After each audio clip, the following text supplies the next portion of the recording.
그 역대하 29장 1절부터 11절까지 그냥 한 절씩 교독해서 읽어봅시다. 배경적으로 같이 1절부터 11절. 히스기야가 왕위에 오를 때 나이가 25세라 예루살렘에서 29년 동안 다스리니라. 그의 어머니의 이름은 아비야요 스가랴의 딸이더라. 히스기야가 그의 조상 다윗의 모든 행실과 같이 여호와 보시기에 정직하게 행하여 첫째 해 첫째 달에 여호와의 전 문을 열고 수리하고 제사장들과 레위 사람들을 동쪽 광장에 모으고 그들에게 이르되 레위 사람들아 내 말을 들으라. 이제 너희는 성결하게 하고 또 너희 조상들의 하나님 여호와의 전을 성결하게 하여 그 더러운 것을 성소에서 없애라. 우리 조상들이 범죄하여 우리 하나님 여호와 보시기에 악을 행하여 하나님을 버리고 얼굴을 돌려 여호와의 성소를 등지고 또 낭실문을 닫으며 등불을 끄고 성소에서 분향하지 아니하며 이스라엘의 하나님께 번제를 드리지 아니하므로 여호와께서 유다와 예루살렘에 진노하시고 내버리사 두려움과 놀람과 비웃음거리가 되게 하신 것을 너희가 똑똑히 보는 바라. 이로 말미암아 우리 조상들이 칼에 엎드러지며 우리의 자녀와 아내들이 사로잡혔느니라. 이제 이스라엘의 하나님 여호와와 더불어 언약을 세워 그 맹렬한 노를 우리에게서 떠나게 할 마음이 내게 있으니 다 같이 합시다. 내 아들들아 이제는 게으르지 말라. 여호와께서 이미 너희를 택하사 그 앞에 서서 수종들어 그를 섬기며 분향하게 하셨느니라.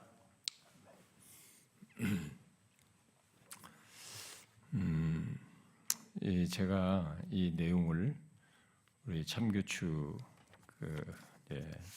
제주도 가지고 센터 하면서 잠깐 이렇게 나눴는데요. 시간이 기도에 하기 위해서 이 말씀을 나눴기 때문에 배경적으로는 제가 상세히 이걸 다루지도 않았습니다. 그리고 역사적으로 이런 배경들을 다 다루기보다는 당시에 이 히스기야가 가졌던 이런 그 시대 분별과 그런 이런 분별을 하게 되는 어떤 성령의 역사죠.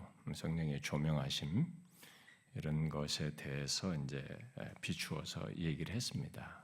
그러면서 제가 나눴는데 이제 이런 내용을 다룰 때 우리가 구약의 본문을 다룰 때 제가 이제 그것도 여러분들을 통해서 좀 잠깐 느낀 것이지만 이런 구약의 본문을 다룰 때 이 히스기야가 이렇게 했다 그러면은 이 역사적인 정황과 그리고 정황 속에서 하나님과 이 사람 사이에 또 이런 백성들 사이에 있었던 어떤 게 패턴이라고 그럴까요? 그 원리이고 그 실제 내용이 있거든요. 이런 내용을 이렇게 잘 들여다보는 것을 이렇게 주저하는 경향이 우리 이제 바른 것을 좀 배우고 개혁주의를 가지고 있는 사람들, 그다음에 성경을 구속자적으로 이해해야 된다고 하는 우리들이 상당히 놓친다는 것을 제가 봐요. 그래서 제가 이 내용을 가지고 얘기하는데 공감력이 떨어지는 것 어떤 사람에게는.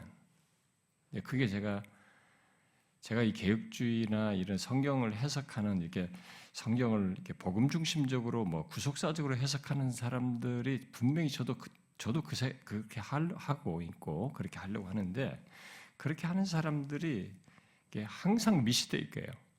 빨리 이 히스기야가 예수 그리스도의 모형이다. 그래가지고 예수 그리스도께로 빨리 달려가는 거예요. 그러니까 여기서 말하려고 했던 이 내용을 들여다보는 것에 대해서는 이걸 너무 적용적이다. 너무 현실적으로 빨리 가져간다. 이렇게 생각을 하는 거예요. 그건 성경을 아주 잘못 보는 겁니다.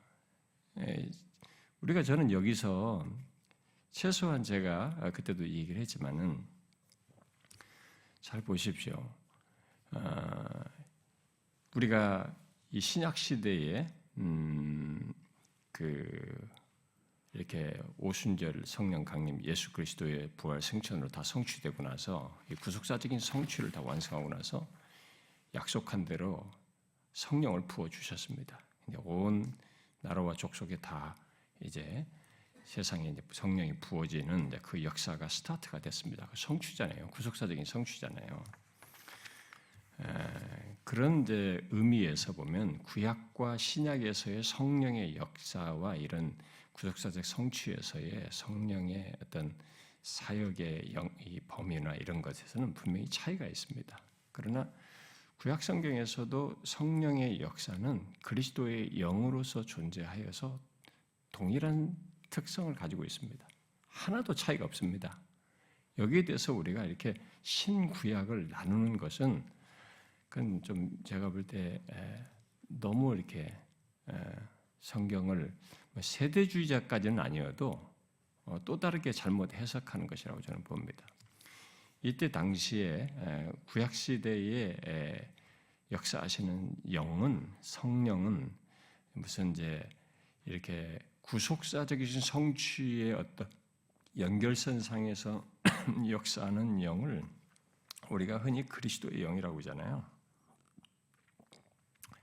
이들이 어떤 앞으로 성취될 구속사적인 연결성 속에서 성령의 감동되어서 했을 때는 이게 벌써 그리스도께서 성취할 것과 연결되어서 하시는 그리스도의 영으로서의 성령이 하시는 것이다. 이렇게 이해하지 않습니까?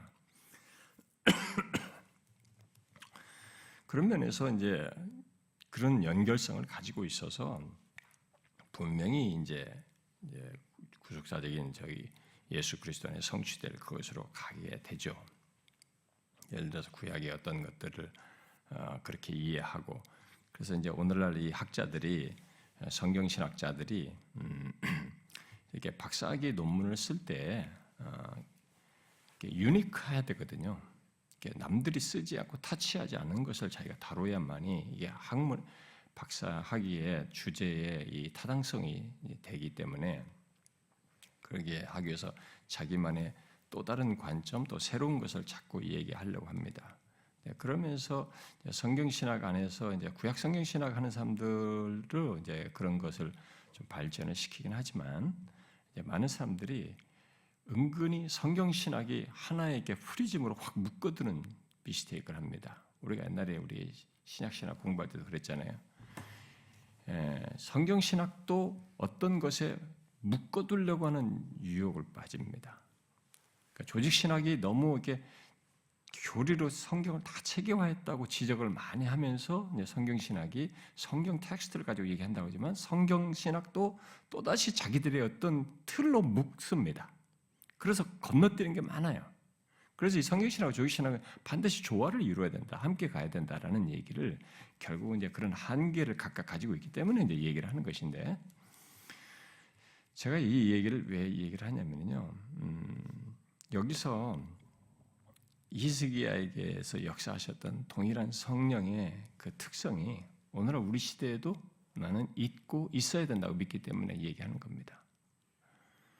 잘 보시면 이 사람이 자기 아버지 아하스가 아주 지독한 악한 왕이었잖아요. 성전문을 다 닫고 뭐 그냥 오히려 성전에다가 다 그냥 우상 숭배하는 그런 제단들을 쌓고 모든 걸 다 더럽혔지 않습니까? 그러니까 뭐 모든 절기고 뭐고 제사도 다 안 드는 겁니다. 다 차단해 버렸어요. 그 대신 우상 섬기고 뭐 난리였죠. 그리고 그 앞부분에 28장 22절 이하를 보면은 이 사람이 얼마나 악하게 지냈는지 오히려 자기를 친 대적이 섬기는 신을 섬기려고 제단을 쌓거든요. 그러니까 저 대적이 우리를 이긴 것은 저 대적이 믿는 신이 강해서 그런가 보다. 그러니까 나도 저 대적의 신을 믿어야지 하면서 저 신을 갖다 제사를 한단 말이에요.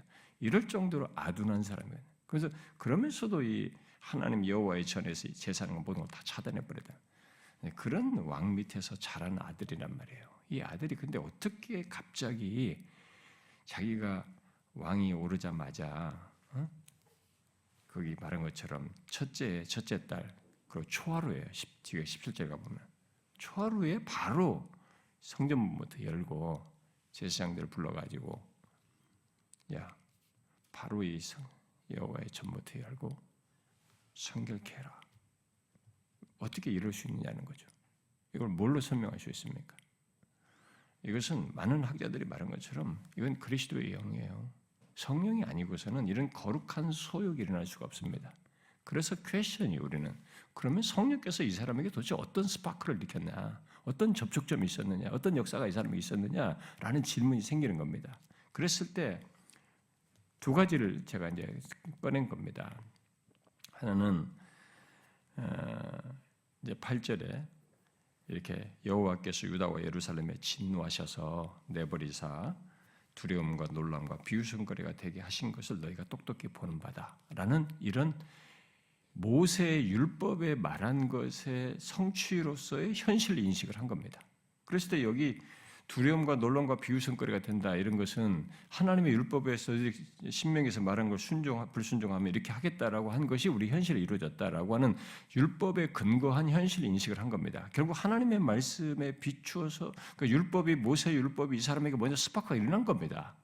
그거에 비추어 볼 때 우리가 정말 성경 하나님 말씀에 벗어났다라는 영적인 자각이 있었던 거, 이런 성령의 감동이잖아요. 그러면 이 앞선 사람들은 모세 율법 몰랐나요? 지식을 다 가지고 있었습니다. 근데 그게 없었잖아요. 이 사람에게 이게 뭡니까? 이건데 성령께서 역사하신 거 아닙니까? 성령께서 말씀을 듣, 우리가 성경 다 읽는다고 해서 말씀을 듣고 스파크가 일어나는 거 아닙니다. 어떤 사람이 말씀을 듣고 스파크가 확 일어나거든요. 이게 하나님, 그리고 깨닫는 정도가 아니라 이게 자기의 현실과 하나님을 벗어났다는 것에 대한 이 두려움, 경외심, 그리고 막 영적인 각성이 말이죠. 그런 마음의 부담, 거룩한 소욕이 일어나는 것은 성령이란 말이에요. 우리가 빌립보서 2장에서 말하지 않습니까? 신약 성경에 하는데 우리 안에서 일어나는 놀라운 거룩한 소욕이 우리 안에 소원을 두고 행하시는 것은 뭡니까? 성령 아닙니까? 똑같단 말이에요. 그런 부분에 있어서는. 그 역사가 일어난 거죠. 이게 하나의 스파크입니다. 또 다른 하나는 뭐냐? 이 사람이 어떻게 해서 이런 일을 원년에 하자마자 바로 이렇게 계획을 할 수 있었느냐? 이 거룩한 일을 어떻게 할 수 있었느냐라고 해서 또 다른 하나는 2절에서 말한 것처럼 그의 조상 다윗의 모든 행실과 지혜와 보시기에 정직히 행했다는 겁니다. 이 사람은 자기가 왕이 됐을 때 앞서서 이 다윗이 자기 아버지 아하스가 아니라 다윗이 어떻게 했는지를 아는 것입니다. 자기도 다윗처럼 하고 싶었던 거죠. 그러니까 앞선 믿음의 선배, 하나님의 말씀에 충실해서 하나님의 그 은혜와 복을 누렸던 사람에 대한 이해와 이것이 이 사람에게 있었던 것입니다.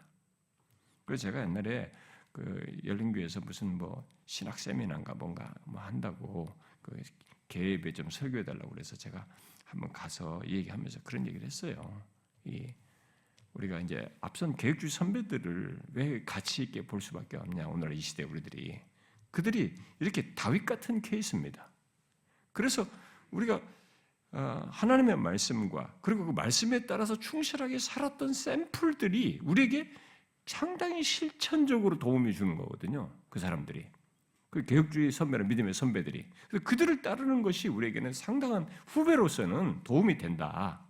이 사람이 마치 하나님의 말씀과 다윗의 뒤를 따르고자 했던 것처럼 우리들도 하나님의 말씀과 그것을 충실하게 따랐던 역사적인 그 믿음의 선배들을 따르게 하는 것이 우리에게 굉장히 본이 된다. 그게 그러면 이런 것을 따른다고 해서 무조건 다 되느냐? 그렇지도 않습니다. 여러분 하나님 말씀이 어떻고 하고 개혁주의가 어떻고 믿음의 선배가 어떻다 해도 그걸 자기가 이용하는 사람들이 있습니다. 그러니까 자기가 목적을 가지고 있는 거죠. 이기적 욕심, 어떤 욕심을 가지고 그런 걸 이용하는 사람들이 있습니다. 그 말씀을 가지고 번성신학으로 활용하잖아요. 말씀을 가지고 도덕주의를 주장하지 않습니까? 또 개혁주의나 선배나 탁월하던 사람들 그걸 가지고 자기 목적을 이루지 않습니까? 뭘 얘기하든 간에. 그건 동기가 빗나가서요. 그 사람은 바르게 된 사람이 아닙니다. 그것은 성령이 이끄는 게 아니고 육체의 소욕을 따른 겁니다. 이렇게 하나님과 그의 좋은 믿음의 샘플이 이렇게 거룩한 소욕대로 실제로 하나님이 원하시는 대로 사용되는 데는 그런 스파크가 일어나고 마음에서 역사가 일어나려면은 이건 동일한 성령의 일치됨이 있는 겁니다. 동일한 성령에 의한 감동과 역사가 있는 거예요. 저는 이 내용을 얘기하면서 왜 여기서 갑자기 예수 그리스도 건너뛰려고 하느냐는 거예요. 이런 동일한 원리가 있는데 왜 여기서 그걸 안 보려고 하느냐는 거죠. 그런 것을 통해서 우리에게도 얼마든지 이런 사실의 패턴이 우리에게 있고 그걸 시각에서 우리를 보고 우리도 그런 것에 따라서 움직일 것이 있는데 성령의 감동에 따라서 있는데 왜 이런 것에는 감동을 못 받느냐는 거예요. 빨리 예수 그리스도 얘기해야만이 감동을 받는 이런 편법이 어디 있냐는 거죠. 성경을 보는 데 있어서. 그게 굉장히 오를 타는 이념을 쓰는 겁니다. 여러분, 기독교 신학이 잘못하면 이념이 될 수 있습니다. 개혁주의가 이념이 될 수 있어요. 그건 굉장히 위험한 겁니다. 저는 이 개혁주의 좋아하는 사람, 저도 개혁주의가 최고의 모범이 제가 그들 전부 지금까지 그 사람들을 공부한 사람입니다. 그런데 개혁주의가 이념이 되면 안 되는 것입니다. 이 개혁주의나 뭐 청교도 좋아한다는 사람들이 계속 이념을 쓰는 거예요. 그래도 이거 이렇게 해서 이렇게 해야지. 그런 게 어디 있습니까? 그것이 동일하게 동질감이 같을 정도로 그 동일한 하트를 가져야죠. 그 동일한 성령이 내게도 역사를 해야 가치가 있는 것이지. 아니, 그거 없는데 무슨 개혁주의고 무슨 여기서 예수 그리스도고 구속사냐 이거죠. 무슨 그리스도 중심적이냐 이거예요. 저는 그걸 많이 봤습니다. 개혁주의고 뭐고 바른 걸 얘기하는데 하트가 없는 거예요, 이 사람에게. 성령의 동일한 그 일치된 감동이 없는 거예요. 이상한 거죠. 거기도 성령이고 여기도 성령인데 왜 동일한 성령의 역사가 이 사람에게 감동이 없는가? 의문이 드는 것입니다. 여기도 동일한 거예요, 여러분. 동일한 성령의 역사가 있는 거지 않습니까? 이 패턴은 제가 같은 맥락에서 얘기하는 겁니다. 그래서 그렇게 스파크 성령이 있단 말이에요. 그러니까 원년에 시작하자마자 자기는 이미 성령에 의해서 그런 모세 율법의 하나님의 말씀에 비추어서 그 믿음의 선배를 따라서 보니까 자기는 아니다 이거죠. 이거. 그래서 아버지가 하더라도 아버지가 죽자마자 바로 제사장들을 모아가지고 꺼낸 겁니다. 너희들부터 성결하게 하고 성전을 깨끗게 해라. 성결케 해라. 이게 성령의 역사예요. 이 사람은 확신이 있었던 거죠. 다시 우리가 하나님 앞에 제사를 드리고 희생 제사를 드리고 그렇게 되면 우리가 다시 회복될 것이다. 그래가지고 계획하면서 나중에 모든 제사, 유월절, 철저하게 지금 막 제사 지내고 계획 성전 깨끗이 하자마자 번제와 이 속죄제를 드리고 모든 걸 다 회복합니다. 그러자 하나님이 다시 관계 회복하셔요. 이 패턴은 똑같은 겁니다, 여러분. 제가 어제도 우리 성도들 그런 얘기했지만, 아니 예수 그리스도를 믿는 사람들인데 성령이 거하는 사람인데 자기 현실 인식을 못하는 사람이 얼마나 많습니까? 라오디게아는 왜 차지도 덮지도 않은 걸 왜 분별을 못합니까? 왜 사대교는 살았다는 이름을 가졌는데 왜 죽은 것을 분별을 못하는 것입니까? 왜 고린도 교회는 자기들에는 그렇게 범죄가 죄를 많이 지었는데 그것이 누룩이 돼서 교회가 엉망이 된 것을 왜 분별을 못하는 것입니까? 여러분, 성령이 거하시면 자동적으로 되는 거 아닙니다. 여기에는 그런 성령에 의한 역사와 우리 자신이 함께 있는 겁니다. 그래서 이런 일을 한 건데요. 제가 이제 질문이에요. 그러면 저와 여러분도 동일한 성령이 거하는 그런 존재이고 신자입니다. 특별히 사역자입니다. 그러면 우리들은 이 현실 인식을 내가 사역하는 사역의 필드, 교회, 그리고 나 자신에 대해서 나는 이 솔로몬 같은 이런 자각이 없나 하는 거예요. 우리에게는 이런 분별이 없습니까? 현실 분별. 예수 그리스도께로 달려가기만 할 게 아니라 예수 그리스도 안에서도 예수 그리스도가 오심으로 성령이 우리에게 임하셨고 거하는 사람에게 이런 현실 인식은 없는 겁니까? 우리가 얼마나 하나님 앞에서 성결치 못하는 것을 못 보는 겁니까? 왜 이 사람은 보고 왜 우리는 못 보는 겁니까? 이런 부분에 대해서 우리가 너무 아하스도 그 당시에 죄에 물들어 있으니까 못 보았듯이 우리도 이 시대에 너무 물들어 있는 거 아닙니까? 우리 목사들부터. 우리가 얼마나 아니 세상이 타락했고 교회가 타락했다고 손가락질하면서 왜 정작 나와 우리 공동체와 우리들 안에서 이 성결치 못함이 이렇게 큰 문제가 되지 않고 그것을 개혁해야만 하고 반드시 이것을 어떻게든 돌이키고 싶은 이런 거룩한 열망이 왜 우리에게는 안 생기는 겁니까? 고작 교회 빨리 숫자 늘리고 교회 잘 되게 하는 거 여기에만 너무 관심 있는 거 아닙니까? 그건 나중에 부차적이었어요. 그건 나중에 하나님의 손에서 다루어질 것이었습니다. 우리 자신이 성결케 되는 것에 관심을 가져야 되는 거 아닌가요? 저는 그렇다고 믿습니다. 한번 생각해 보십시오. 우리 참교회 목회자들이 우리 여기 모임 와가지고 조금 도움받고 좀 자극받고 조금 내가 좀 이런 것이나 유익을 얻는 이 정도이냐 말이죠. 그건 아니라고 봅니다. 저는 우리도 자신들부터 이렇게 동일한 성령에 의해서 비추이고 그 성령께 나도 예민하고 성령께서 우리에게 통해서 하시고자 하는 것이 나를 통해서 드러나야죠. 그것이 메시지를 통해서든지 메시지를 이해할 때부터 전할 때 그리고 그걸 삶으로 살 때든 여기서도 계속 성령의 이끄심과 감동을 따라서 해야죠. 그것이 전할 때는 성령에 의해서 감동과 이 불이 붙는 것이 있어야 되고 왜 올바른 걸 얘기하는데 왜 힘이 없는 겁니까 우리가? 왜 하나님의 이 생생하고 부유한 얘기를 하는데 왜 하트는 죽은 하트 같습니까? 왜 이론을 나열하는 겁니까? 왜 성경 풀이만 하는 것입니까? 왜 성경에 대해 자기가 연구하고 성경 작성한 이 얘기를 늘어놓기 바쁜 겁니까? 왜 이 얘기를 하는데 왜 거기에 생기와 생명이 없냐는 거예요. 왜 동일한 성령을 가지고 있는데 왜 그런 것입니까? 우리는 생각해 봐야 됩니다. 하나님이 진실로 거룩하신 분이시고 그가 우리와 다른 존재로서 경외할 대상이시고 우리의 모든 것을 아시고 이끄시는 하나님이시며 특별히 저와 여러분에게 있어서 이런 특별한 기회를 주시고 사역자로 부르시고 우리를 통해서 일하시기를 원하시는 이 하나님이신 것이 분명하다면 우리는 성부, 성자, 성령 삼위 하나님에 예민해야 됩니다. 그리고 그분에게 마음에 들고자 해야 돼요. 그분의 뜻에 일치되고자 해야 됩니다. 그분의 원하심과 하트에, 그분의 원하심과 그 열심, 정념에 우리도 같은 마음이어야 되는 거죠. 우리의 현실 인식을 정확하게 해야 되는 거죠. 하나님의 말씀에 비추어서 앞서 믿음의 선배들에 비추어 볼 때 우리가 어떠한가? 우리는 성결한가 하죠. 빨리 사람들이 바뀌고 교회가 잘 되고 이것을 하기 전에 먼저 하나님과 관계 속에서 우리가 성결한가? 이것부터 생각해 봐야 되지 않겠습니까? 저는 그런 부분이 우리에게 좀 먼저 있어야 된다고 봅니다. 우리 교회적으로 우리 사역자들이 자기 개인적으로 뿐만 아니라 자신의 사역의 필드에서 이렇게 성결케 하고자. 물론 우리가 이런 부분에 결핍이 많지만 우리에게는 그 소욕이 있잖아요. 하나님 앞에 바르지 않으면 그게 바르지 않다라고 하는 자각이 있지 않습니까? 이게 뭡니까? 다 성령께서 우리에게 주시는 감동이고 자각 아닙니까?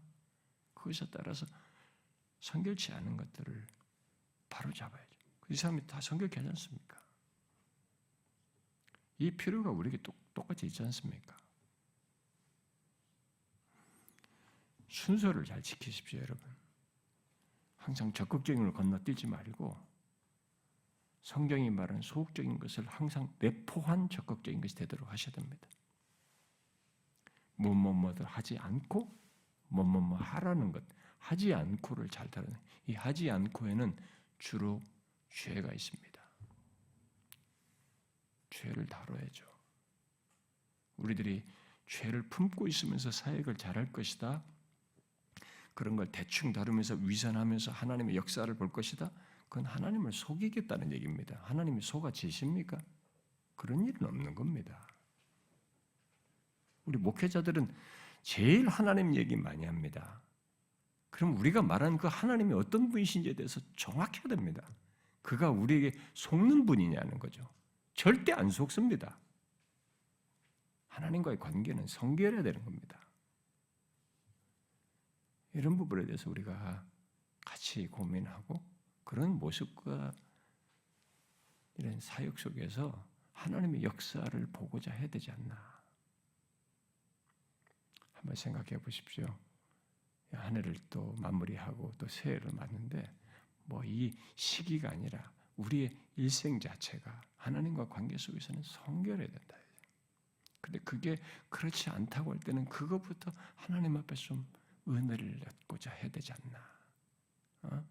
성령이 주신 감동과 이 자각을 따라서 그걸 바른 관계 속에서 주님을 섬기고자 해야 되지 않나 싶습니다.